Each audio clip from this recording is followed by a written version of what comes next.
it's describing that because in this culture it happened, but not because it's prescribing it and like God saying, oh yeah, it's great that you have multiple wives. God did not want that.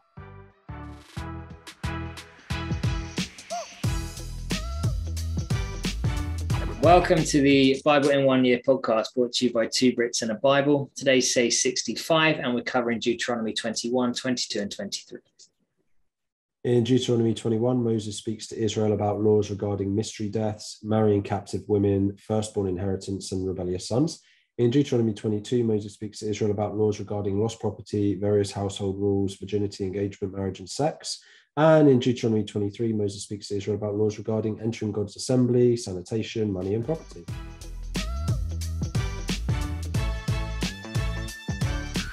Right, boss. Got a lot to go through today, man.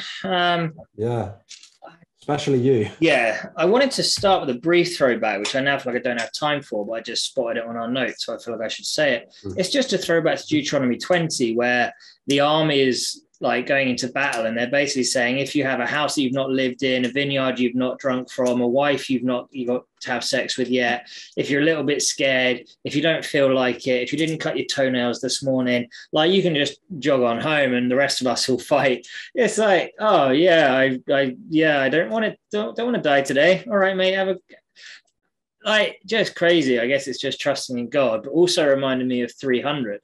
Where they're like, hey, what's your profession? He's like, I'm a blacksmith. And it's like, hey, what is the actual line? You did that way better than me off camera. Spartans, what is your profession? And they were like, whoo. And so he's like, see, my friend, I brought more warriors than you. Exactly. Yeah. Love it. Anyway, cool. Yeah, cool. No, it's a great film. I'd love to be that ripped one day. Don't think it'll happen without steroids, but still. You look more than I do, so we'll go with that. Okay, so since we're doing throwbacks, I'll just quickly do a throwback to Deuteronomy 17:17 to kind of frame the context of something that's going to come up today, which is polygamy, and thinking about like God's stance on polygamy. So in Deuteronomy 17:17, it says, neither shall he multiply wives for himself, lest his heart turn away. So that is quite clearly God saying, don't commit polygamy, don't have multiple wives. This is not good for your heart. This is not good for the relationship between you and I. And, he at other times he discourages polygamy as well.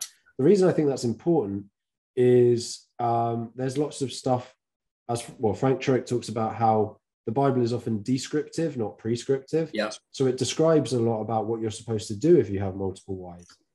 It's describing that because in this culture it happened, but not because it's prescribing it and like God saying, oh yeah, it's great that you have multiple wives. God did not want that. And we, off camera, didn't we? We sort of quickly noted that Noah only ever took one wife.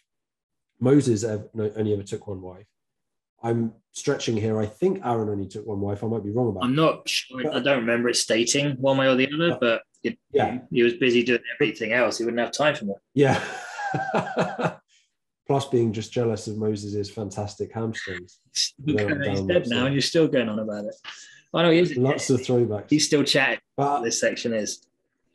Yeah, but yeah, so anyway, I think we're going to both talk a bit more about polygamy, but just very clearly God doesn't want this. He often chose men to lead that were sticking to one wife. Yeah. And I think that says something as well. Exactly. It kind of reminds me actually in Uganda, in sort of Muslim culture, it's still perfectly allowed to have more than one wife. And our pastor, the guy that actually legally married Melody and I, we had a legal marriage and then a like show marriage, basically. That sounds very fancy. But the Ugandan dude that actually legally married us, he was one of 64 children from his father because his father was Muslim and had multiple wives. And the effect that had on him growing up, he said he remembers like once or twice, maybe 3 times, he actually got to meet and spend time with his father. And it was a massive deal. And like, that's the knock-on effect, isn't it, really, of having multiple wives and multiple kids and multiple wives. Actually, you can't be the father God's calling you to be. So there are so many facets to that. And that's just one of them, basically. So That's meant, I mean, like, to put that into context, he could see one of his children each day for 2 months before getting through an entire cycle. Yeah, exactly. It's And if insane. that's one of the less favorite wives or what have you, then that's going to be way Right. and all that stuff, really. But yeah, Yeah. we've already sort of rattled through like half this episode, or half today, and we've got a lot to crack on with. Yes, we have. I want to touch briefly here on 21, 23, because it mentions so briefly, because anyone who is hung on a pole is under God's curse. Previously, I'd read this as basically that is an analogy, not an analogy, but it's a throw forward to Jesus being hung on a tree and then taking that curse for us. It was kind of a little bit back and forth on the Apologetics Bible, because it's saying in this instance in Deuteronomy, it wasn't somebody being crucified for their misdeeds on a tree. It's they've already been killed and they are hung on the pole to make an example of them, as opposed to Jesus, who was crucified by being hung on a pole or on a tree, as it reads in different translations. And so I guess it's just a bit of sort of however you want to read into that, really. But it was interesting that it still could be translated as that, where it's saying if you're hung on the pole, you're under God's curse. And obviously Jesus took on that curse for us, not because he was cursed, but because he took it on for us. Maybe we need to get Josh back on already, because that's a high pay grade, that's for sure. Well, it's above mine too. I was just having a quick look at crucifixion, because my understanding was that it was invented by the Romans. I think that that's the case.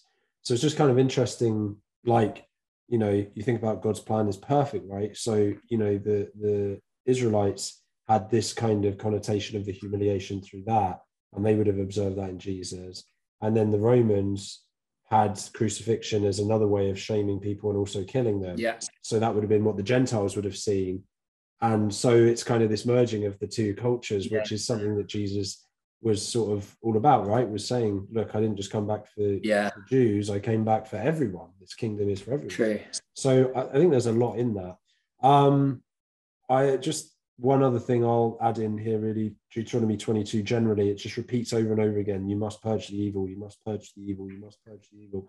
We're talking about a Bible that would have been read out loud to most of the congregations, because most of the people were illiterate. So when you see something repeated, it's like, this is something that's really important to God. He really wants everyone to hear this. Yeah. And so important. Yeah. And there probably wouldn't have been written word in the extent that we have it today. There would have been scrolls and stuff written, but not in the way it was condensed in this sort of format. And interestingly enough, like you're saying there about it being sort of purge evil from among you, in 23:14, it's saying the Lord your God moves in your camp to protect you and deliver your enemies to you. Your camp must be holy, so he will not see anything among you indecent and turn away from you. So it's like he's being very, like, hence them all being very vigilant here, because they're trying to purge this evil, because God's presence is there with them. And it's like, you know, we know that God sees everything because he's omnipresent. But in this instance, it's like, you have to purge this, because if you don't, it could cost us everything that we fought so hard to get. Absolutely. I really enjoy as well. So later in 23, it's 23 verse 24. If you enter your neighbor's vineyard, you may eat all the grapes you want to, but don't put it in your basket. If you enter your neighbor's cornfield, you may pick the ears with your hands, but do not put a sickle to the standing corn. And essentially, it's this whole concept of respecting other people's property. Interestingly enough, it kind of reminded me, I have friends when I was in Uganda that used to work at the Coca-Cola factories there. And I have a friend here in Canada who works at the Ferrero Rocher factory, which sounds like a dream job, by the way. But the idea is that employees in both those places are allowed pretty much to eat anything they want off the shop floor, because the logic of the company is, if you make it free, people will eat it or drink it till they're sick and not want anymore. Whereas if you restrict it, then they will find any way to take more than they're supposed to take. So it's easier to do it that way. But also, it goes to say about being honest. There was an example in the Africa Study Bible of a slum in Uganda that they mentioned, actually, that suffered a cholera outbreak because when it rained, it flooded the latrines and everything, and then just sewage. So the government paid to have basically some sewage works dug in to get rid of the stuff, but the contractors dug it too shallow. So actually in the heavy rains, it still flooded and the cholera was still in the slum, but they just pocketed the money, the contractors, and things like that. That's purging that evil from amongst us as well. So yeah, bit of a rushed episode, it feels. Sorry about that. Any questions, visit us on Insta, 2 Brits and a Bible. And please consider liking and subscribing to help spread the word of God. Yeah, it's weird, man. The time just seems to fly by.